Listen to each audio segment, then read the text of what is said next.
No un podcast normal porque al final estamos en otra parte del mundo, estamos hablando de otra Vale, realidad voy a y contar dos historias. Me llama una señora y me dice, cabradísima, me dice, ¿por qué no te he conocido antes? Y yo, ¿quién eres? ¿Por qué? ¿Qué pasa? Y me dice, mi sobrino falleció la semana pasada. Es duro vivir con niños autistas en casa. Muchas madres están discriminadas por tener a esos hijos, por tener a un niño autista. Les construyeron una casita, como las casitas para los perros, las sí, mascotas. madre mía. Construyeron una casita, le metieron allí y le ataron en una cadena. Rascaba las paredes y comía. Era lo Y único. la realidad es que a estos niños con muchas necesidades se les dice no podéis estar aquí y no están Exacto. escolarizados, o No sea, están, la mayoría no están escolarizados. Yo creo que vuestro paso por Guinea no, no va a ser un simple proyecto de, ok. bienvenido y bienvenida al podcast de Educación con E. Esto no es normal, un podcast que va a dar muchísimo que hablar. Bueno, estamos en Guinea Ecuatorial, en Malabo, Y, grabando hoy, es increíble, o sea, esta sensación, este sitio increíble que estáis viendo en el vídeo, es porque hemos tenido la oportunidad de venir aquí, de vivir un contexto diferente al que estamos ahora mismo, además, porque estamos en un sitio privilegiado, un sitio muy bonito. Y es así porque quería grabar el podcast con Mila, que es uno de los podcasts más importantes de esta temporada. Porque vaya a entender el por qué Educación con E viene aquí, viene a Malabo, a Guinea Ecuatorial, y cómo Hablemos de Autismo nos acoge y nos enseña qué están haciendo aquí, la realidad del autismo aquí en Guinea, y bueno, la principal cabecilla de todo esto, la que lleva el mando, es Mila, y quiero que conozcáis la historia, la realidad del autismo aquí, lo que ella ha vivido y lo que está haciendo. Un placer tenerte aquí, Mila. pues muchas gracias, José. Gracias por venir, gracias por aceptar la invitación y gracias por todo lo que estáis haciendo. Yo creo que vuestro paso por Guinea no, no va a ser un simple proyecto de, ok, venimos e intentamos hacer algo. Creo que haremos más cosas, seguimos haciendo cosas más grandes y podrás impactar también a la gente que te siga, a tus seguidores, que ellos podrán ver la realidad eh, de lo que sucede en Guinea con el autismo, lo que estáis experimentando aquí. Creo que va a ser muy positivo para todas las personas, interesadas o no interesadas sobre el autismo, ¿no? Ver cómo en Guinea Ecuatorial los niños viven, las familias sobre todo, ¿no? Viven con sus hijos autistas, que aquí todavía sigue siendo difícil, complicado, porque es nuevo todavía. Hablar de autismo en Guinea todavía sigue siendo algo nuevo, aunque ya llevamos tiempo haciendo un trabajo de sensibilización, pero todavía es nuevo. Claro.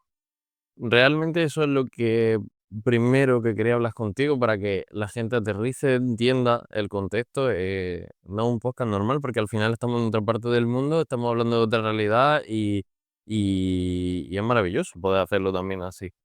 Pero nosotros hemos escuchado ya historias aquí súper duras. La realidad es que han sido súper duras. Hemos estado en el hospital formando a profesionales allí y viendo y escuchando historias de allí, historias que nos has contado tú, tu terapeuta. Y creo que es súper necesario que la persona que está escuchando el podcast ahora mismo se meta en la historia, entienda el impacto que tiene lo que estás haciendo aquí. Por ello, creo que es necesario que cuente alguna de estas historias sin identificar. Vale, voy a contar dos historias. La primera historia, bueno, en realidad van a ser tres, pero dos. Es que son tantas que al final no sé cuál, porque la verdad Sí, puedes son contar. tres historias que me han impactado y me han cambiado la vida como persona. Al final, cuando estás trabajando con personas, con corazones, yo siempre digo que trabajamos con corazones, ¿no? Piensas, yo digo, no hay ninguna otra historia que me pueda impactar, porque ya he visto, digo, es que ya he visto de todo, pero luego llega una más y dices, madre mía. Me acuerdo la primera vez que venía a Guinea en el 2018, cuando empecé a hablar de autismo. Cuando me encontré con una señora, a mí me hicieron una entrevista en la tele en un programa, en el programa de A Fondo. Me llama una señora, porque dejamos mi número de teléfono en la entrevista, ¿no? Entonces me llama una señora y me dice, cabradísima, me dice, ¿por qué no te he conocido antes? Y yo, ¿quién eres? ¿Por qué? ¿Qué pasa? Y me dice, mi sobrino falleció la semana pasada. Y ya quedo con ella para escucharla y me empieza a contar que tenía un sobrino de 16 años y ella, claro, escuchando todo lo que yo estaba hablando sobre el autismo en la tele, me dice, es que mi sobrino era igual, tenía todas esas características, no hablaba, no mantenía contacto visual, etcétera. Entonces le digo, ¿y cómo es que falleció? Y me cuenta y dice, como en la familia nadie sabía lo que le pasaba, le llevaron a la curandería. La curandería, para los que no saben lo que es una casa donde vive un médico tradicional, ¿vale? Y esta persona recibe a pacientes y gente que, por ejemplo, si su familia no saben qué es lo que le está pasando, dice, bueno, pues tiene que ser brujería. Y, y llevan al niño a la curandería a casa de este señor o esta señora. Es una creencia tradicional de aquí, desde eh, hace mucho tiempo. y le llevan ahí y la persona empieza como a hacer rituales, a curar al niño con hierbas. No me meto en si es bueno o malo porque no, Sí, en fin, es otra historia, ¿no? Entonces me dice, le llevan a la curandería y estuvo mucho tiempo en la curandería y no conseguían nada, porque claro, el niño saltaba, se le ponía las manos en las orejas y saltaba, saltaba o quizás daba vueltas por un mismo sitio, ¿no? En círculo. Y la familia no sabía lo que le estaba pasando. Y claro, le llevan a la curandería y después de hacerle un montón de cosas, lo vuelven a casa y vieron que no había solución. Entonces construyeron una casita como las casitas para los perros, las mascotas. madre mía. Construyeron una casita, le metieron allí y le ataron en una cadena la pierna y en las manos para que no se pudiese escapar. Entonces, y le dejaban la comida como si fuese un perro. Y claro, la señora me está contando esa historia y ella lloraba y yo lloraba y me dice, de haberlo sabido antes, creo que hubiésemos ayudado a mi sobrino. Y el niño falleció. Y luego la segunda historia, Ya por las condiciones en por las que las estaba, condiciones, exacto, porque eh, imagínate cuando no puedes expresar tus emociones, claro. no puedes decir qué te Al pasa, final no quieres comer, no, dejas de hacer tus exacto. necesidades básicas Y y la gente te ve como si fueses un monstruo, claro, porque estás saltando, estás haciendo cosas y ellos, ¿qué está pasando? Y tal. Entonces es como, no te queremos cerca, claro. ¿entiendes? Y luego la segunda historia, vine aquí a Guinea el año pasado y estaba con mi hermana. Fuimos a dar una, o sea, yo tenía hambre, me apetecía comer algo, unos pollos del barrio. Y me dice mi hermana, pues te voy a llevar a un sitio donde hacen unos bollos que están muy ricos y tal. Y nos metemos detrás del mercado, el mercado central de Malabo. Hay un barrio, nos metemos ahí, es un barrio muy, donde viven personas con mucha necesidad económica, ¿no?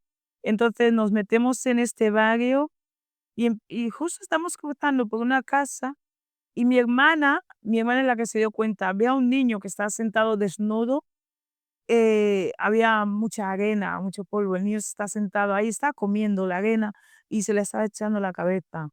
Entonces me dice mi hermana: "Mila, mira a este niño". Observo al niño y le digo: "¿Podemos hablar con la familia?". Me dice mi hermana: "Sí, vamos a intentar hablar con la familia". Nos acercamos a la casa que estaba enfrente, es que al final no sabíamos Claro, a quién preguntar. Y claro, y va mi hermana y me dice mi hermana: "Vamos a esta casa que está justo, el niño está enfrente de la casa", ¿no?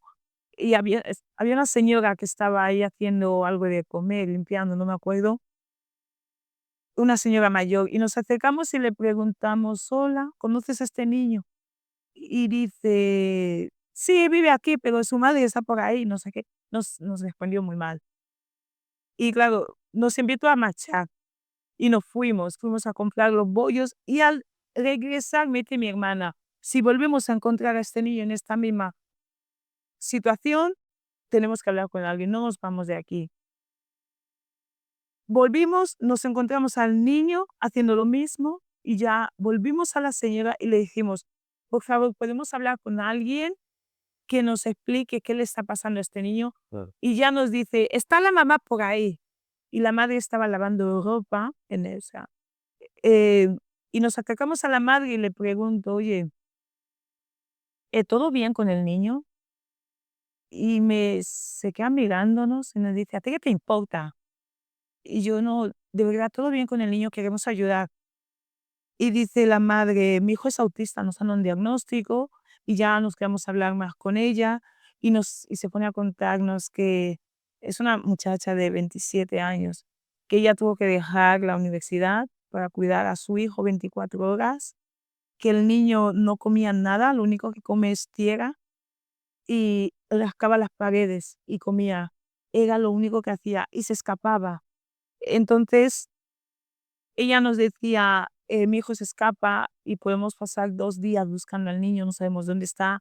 Cuando volvía tenía, heridas por todo el cuerpo y tal. Entonces yo le dije a la madre: "Necesito que confíes en nosotros, podemos ayudar, tenemos un centro de terapias". Le costó mucho, le costó muchísimo, de verdad. Yo le estaba pidiendo que, por favor, si quieres yo te llamo al día siguiente, y ella, eh, nos dio el teléfono, pero yo al día siguiente le dije que le iba a llamar a las 10 de la mañana y no la llamé a las 10 de la mañana aposta. Entonces la llamo a las 11 y me dice: "Ya sabía que me ibais a llamar". Entonces, bueno, al final, Por esa desconfianza que tenían exacto, todo lo que ¿sabes? Porque mucha gente cuando buscas ayuda y es que primero no sabes a dónde buscar ayuda.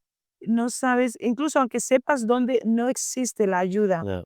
es muy Es que hay que difícil. poner en contexto, o sea, la realidad es que es difícil en países, pues, quizás un poco más desarrollados, en estos aspectos que al final en los aspectos de la necesidad educativa hay más desarrollo en otros países.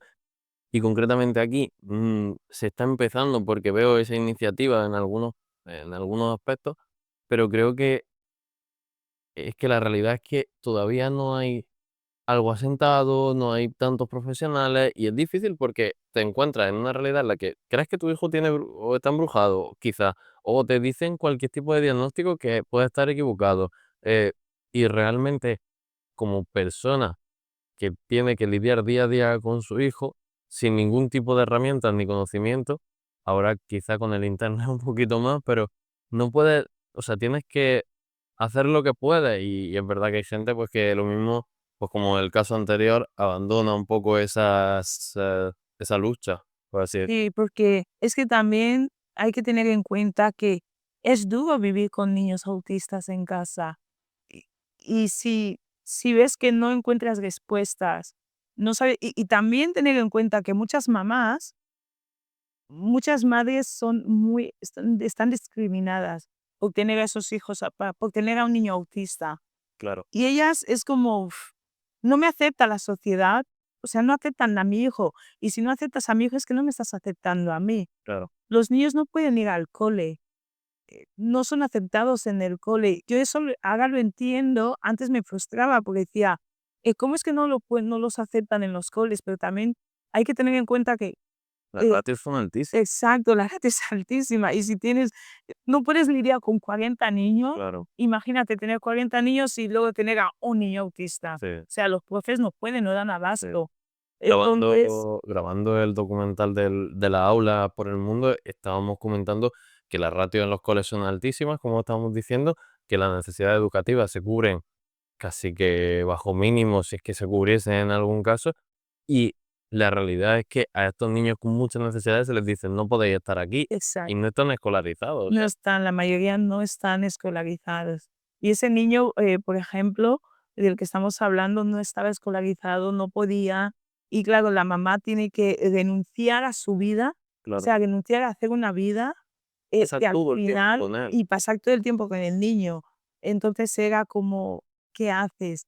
Pero bueno, la madre al final, le pudimos convencer, el niño está recibiendo terapias con nosotros, hemos conseguido un padrino que le está pagando las terapias y estamos viendo avances, no del todo, o sea, no es lo que realmente la madre se esperaría, Claro, pero ella estamos hablando con ella la semana pasada y me decía: "Estoy muy contenta, ahora estoy tranquila". Inclusive ella dice: "Eh, mi hijo se puede quedar, o sea, ya puede jugar en el barrio con otros niños. claro. Le cuesta con otros niños, pero ya ella tiene esa tranquilidad Sí, de que de está que el siendo niño no una se va a escapar". claro, de que está haciendo también el concepto que nosotros hemos visto estos días con la familia, de entender qué es el autismo, de aterrizarlo un poquito más y de que todos digan: "Vale, esto es". Y una cosa que no lo hemos comentado y por tanto hay que ponerlo totalmente en contexto, es que tú tienes ahora un proyecto enorme, Mm, grandísimo y precioso aquí en Guinea, que estas historias, al final surgen de tu contacto con el autismo aquí, de lo que mm. estás haciendo aquí.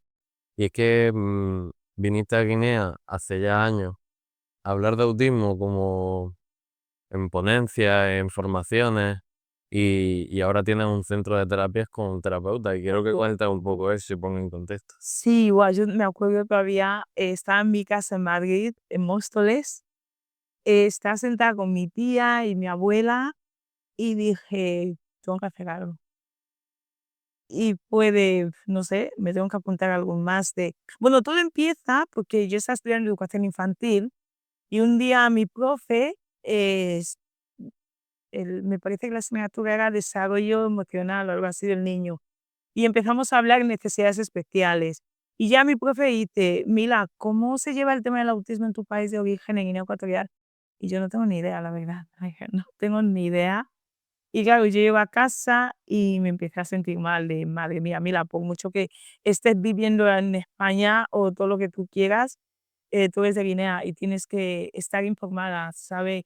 A ver, obviamente, tampoco te vas a informar de todo, ¿no? Claro, Pero algo como el autismo es importante tener información. Entonces, yo empiezo a investigar, llamé a la amiga de mis hermanas, que ya tiene un hijo, el niño vive en España, se llama Romeo. A Romeo le diagnostican autismo cuando tenía 3 años en Madrid. Entonces, yo me acordé de Romeo y llamé a la madre de Romeo y le digo: "Oye, ¿qué tal con el tema de autismo en Guinea?". Y me dice: "Mira, pues fatal". O sea, que la gente no tiene ni idea. Y es cuando digo: Venga, pues vamos a estudiar, porque si queremos hacer algo hay que cambiar". Yo siempre pienso que para cambiar el mundo, necesitamos empezar con una pequeña acción, ¿sabes? Entonces dije: "Venga, vamos a estudiar". Y ya me apunté, empecé un máster en el trastorno del espectro autista, y vengo a Guinea a dar la primera charla sobre autismo. Fue muy gracioso porque, yo no sabía lo que me iba, no tenía expectativas. Digo: "Vamos, no sé cómo me van a recibir, no sé si les va a agradar de lo que yo esté hablando, cómo se lo van a tomar". Entonces, gracias a una amiga conseguimos un espacio en el Centro Cultural Ecuatoguineano, una sala. Eran las 4 de la tarde y no aparecía nadie, y yo ya me ponía nerviosa. 4:30, no aparece nadie, y yo nerviosísima, claro, digo: "Es que mira, ¿qué te esperas? No va a venir nadie". A los 10 minutos empieza a venir gente. Había un montón, no sé si entre 70 y pico de personas o más. se había difundido, Sí, se seguro que la difundió y la gente yo empecé a hablar y notaba que la gente estaba con mucha vergüenza todavía claro, de exponerse, ¿no? Y ya llegó un punto donde dije: "Si alguien tiene una experiencia, no sé, que me cuente". Y la gente empezó a levantar las manos, y la gente empezó a contar historias, eh, historias que de verdad llorabas. Y luego profesores, habían profes también, profes que te decían: "Es que me encantaría que en mi cole haya un aula especial", porque yo les conté lo que era un aula especial. "Me encantaría que pudiéramos hacer tal en mi cole, pero no es posible". Y al final de la charla, que era una charla de 1 hora y duramos 2 horas y media, al final de la charla, la gente se quedó aún más 1 hora, me quedé hablando. O sea, había un montón de gente, todos con muchas dudas, ganas ¿no? Y de ya. saber más y muchas dudas, Sí, sí, sí, sí. ¿sabes? Y claro, eso pasa en un tiempo en el que tú estás viniendo a Guinea, das formaciones porque estabas fuera del país y, y vas, pues, abriendo un poco caminos en todo esto y de repente crees que tienes que dar un salto, ¿no? Y ahí surge, bueno, hablemos de autismo, no sé exactamente cómo se forja, pero querría que lo explicases bien porque el establecer en Guinea Ecuatorial un sitio de terapia donde los papás puedan ir, que tengas tantísimos niños, yo creo que eso es muy fuerte y es el fin de todo esto que estamos hablando. O sea, es lo que acaba concretando y por lo que tú y yo nos ponemos en contacto y decimos, vamos a construir algo con estos niños. Sí, pues, ¿cómo surge Hablemos del Autismo? Cuando yo estaba haciendo viajes, una vez al año, venía a Guinea y daba conferencias, pero luego me di cuenta, dije: "Es que no estoy llegando a todo el país, no estoy llegando a todas las personas que me gustaría llegar". Y al final al final de la historia, mi objetivo era hacer cadena, Claro, ¿sabes? De poder que la información se pueda extender, pero que otros lleven la información, ¿sabes?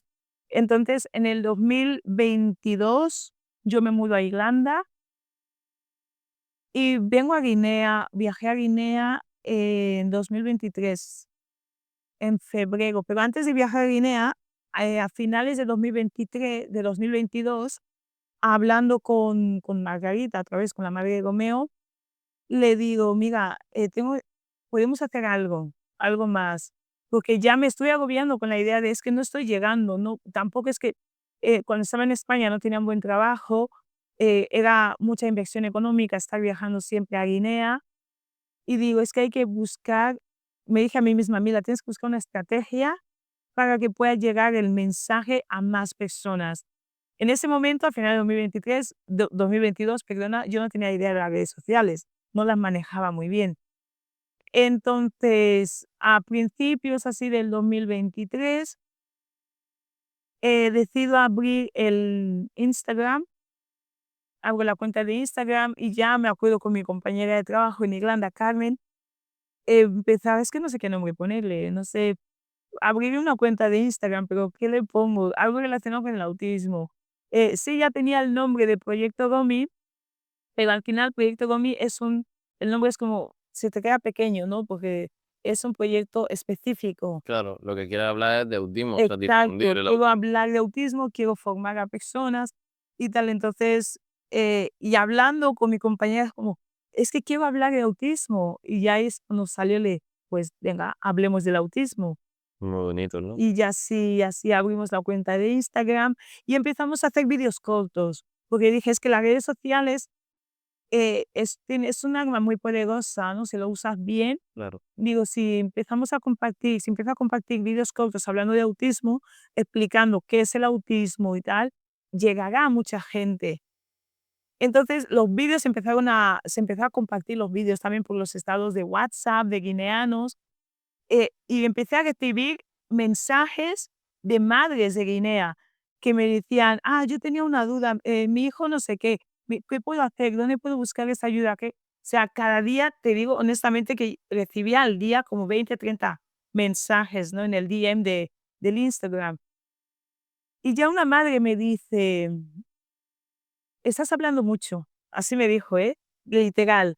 Me pone un mensaje y me dice: "Estás hablando mucho y me gusta lo que haces, pero no me estás ayudando". Claro, porque ellos quieren la acción, o Pues sea, el tanto. materializar. Y yo la digo: "¿Cómo te puedo ayudar?". Y me dice: "Mi hijo necesita terapias. Y me parece muy bien que estés compartiendo información, pero mi hijo necesita terapias. Y aquí no sé dónde llevarle a terapias". Y dije: "Okey", se quedó ahí la idea. Ya vine a Guinea, hicimos un concierto solidario donde conseguimos, fondos. Y ya dije: "Hay que hacer algo". El mensaje de esta madre era como, me voy Sí. hasta a dormir, me decía que me dijo: "Estás hablando mucho", y tal. Entonces, ya en julio de 2023, eh, tomo la decisión de dejar Irlanda por 4 meses.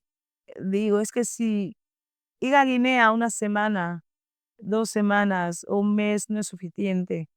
Y ya dejé mi trabajo, me vine, bueno, también tenía que hacer exámenes en España y tal. Pero bueno, me vine a Guinea por 4 meses. y fue con la ayuda también del equipo, que al final formamos un equipo, de todas las chicas que están, las mujeres que están apoyando, que juntas estamos levantando este gran proyecto. Pudimos abrir el centro de terapias. La primera oficina que tuvimos nos prestaban en Buen Pastor, el colegio Buen Pastor. Estuve con Rosa, que trabajaba como secretaria. Empezamos ahí, ya luego nos mudamos a Paraíso, teníamos un aula muy pequeñito y ahí empezamos a ofrecer terapias. Y claro, yo me di cuenta que, claro, vamos a ofrecer terapias a los niños. Yo no puedo estar en todo. Claro, Necesitamos profesionales. Y una cosa en la que me negaba era contratar, y voy a explicar el por qué me negaba a eso, ¿vale? Yo me negaba a contratar profesionales que no sean guineanos. claro. No era por ninguna razón que no quisiese gente que no sea del país, sino Sí, también porque es que si tú estás sembrando aquí y realmente esas personas van a seguir aquí y quieres que luego se continúe ese trabajo, debe de ser de alguna forma gente de gente aquí. de aquí. Y también porque aquí los mismos guineanos, es triste, pero no se fían de, de los nativos. No, Es como, no, que vengan, si es un que no blanco es que viene alguien de España, logopeda, pues yo llevo a mi hijo. Si es un cubano, pues yo llevo a mi hijo. Y les dije, no, yo voy a formar a guineanos. Y os voy a demostrar que hay guineanos, que puede haber guineanos serios y que pueden hacer un buen trabajo. Entonces empecé a formarles y hoy tenemos el centro de terapias. Hablemos del autismo, Proyecto Romy, donde ofrecemos 3 terapias y los que están llevando esas terapias son guineanos impresionante. Y y además, lo hacen ¿cuántos superbién. profesionales tienes allí? O sea, ¿cuántas personas formando y formadas están allí? Tengo a 4, tengo 2 terapeutas ocupacionales, una terapeuta de lenguaje y un terapeuta psicomotricidad. Genial, o sea, es tan necesario que yo estos días que estamos aquí vemos que vienen los papás y se están apuntando todo el rato personas y al final te das cuenta de que pues sí, que sigue estando esa necesidad, que sobre todo lo bueno y lo que me encanta de tu proyecto y es lo que apoyo con todo mi corazón, es que no pretendes otra cosa que la base, la semilla que sembraste es ayudar.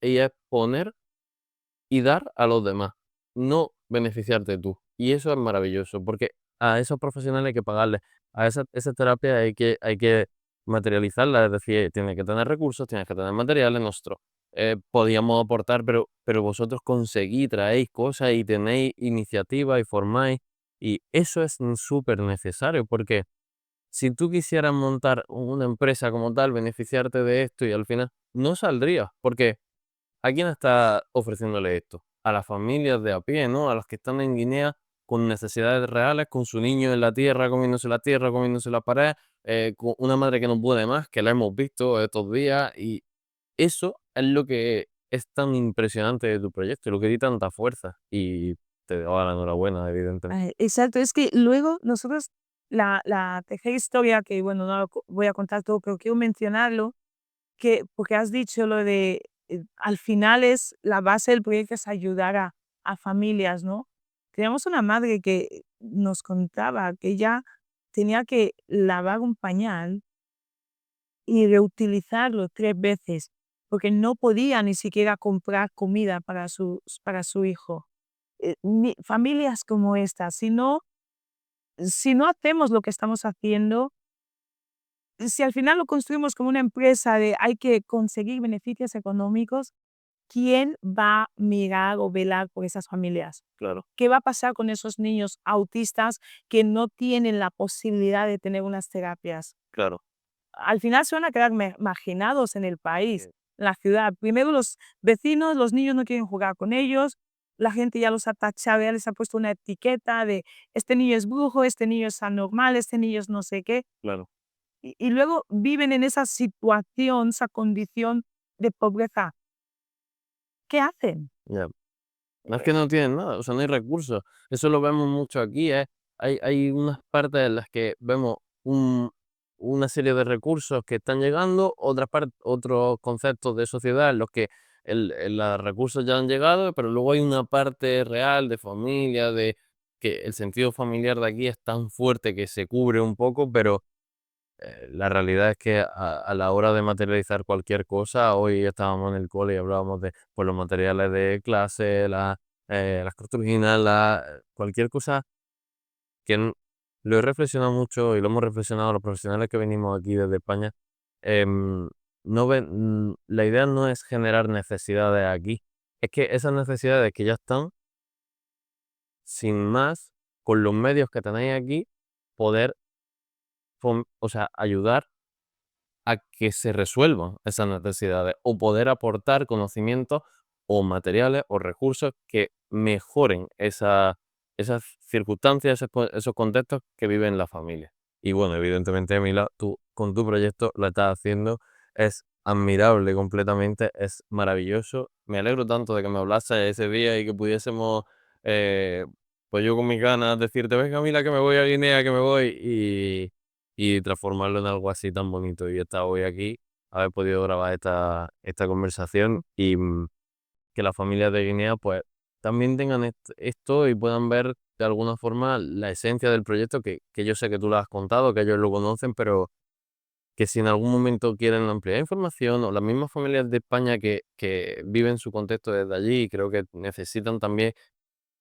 porque a mí me ha servido abrir la mente, ¿no? Yo veo la realidad de España y es como vamos a luchar por esto, pero luego sales aquí y ves que esta realidad es también muy dura Sí, y hay que unirse entre todos, ¿no? Para hablar de inclusión en general.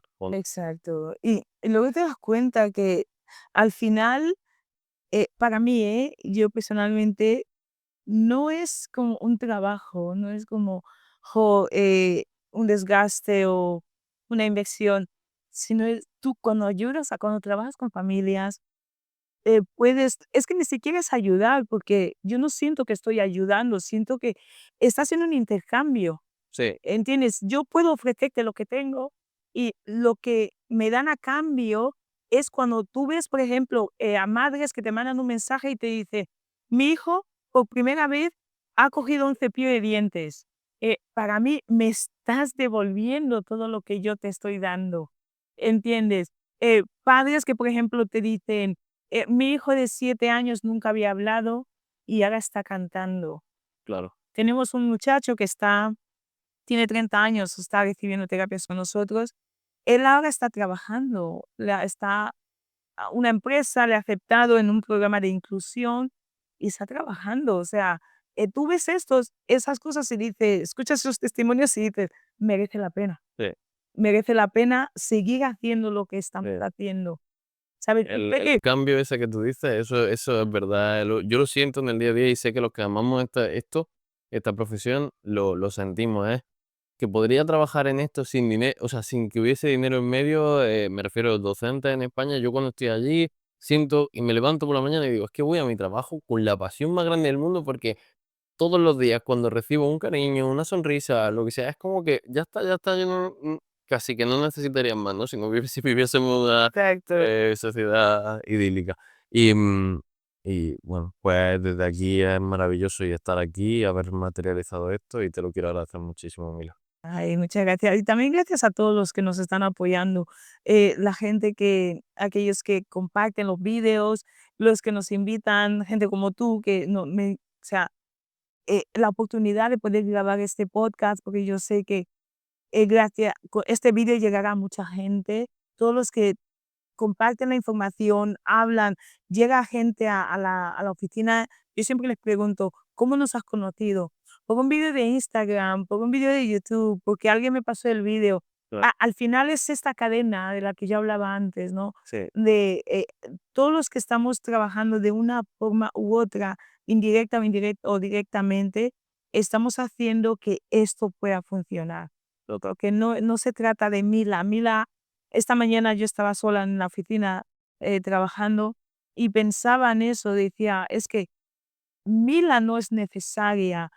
Eh, sí, es verdad que es la cara visible, ¿no? Pero hay mucha gente detrás, hay mucha gente que está llevando.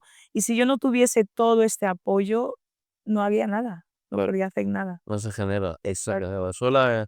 o solo es imposible y al final eso se ve en las redes, se ve en el día a día, cuando trabajas, porque sin apoyo entre todos, sin construir algo fuerte y como decía yo y he dicho varias veces, o sea, no se habla de día de inclusión si la inclusión existiese, es decir, no se protestaría o se buscaría o se lucharía por eso si ya existiese. Simplemente hablaríamos de lo bonito, lo grandioso que es, lo que conseguimos, pero hay que también decir, pues falta esto, necesitamos tal, y desde ahí pues seguir construyendo. Así que te lo agradezco muchísimo, mira, Muchas un gracias por placer. sí, muchísimas gracias.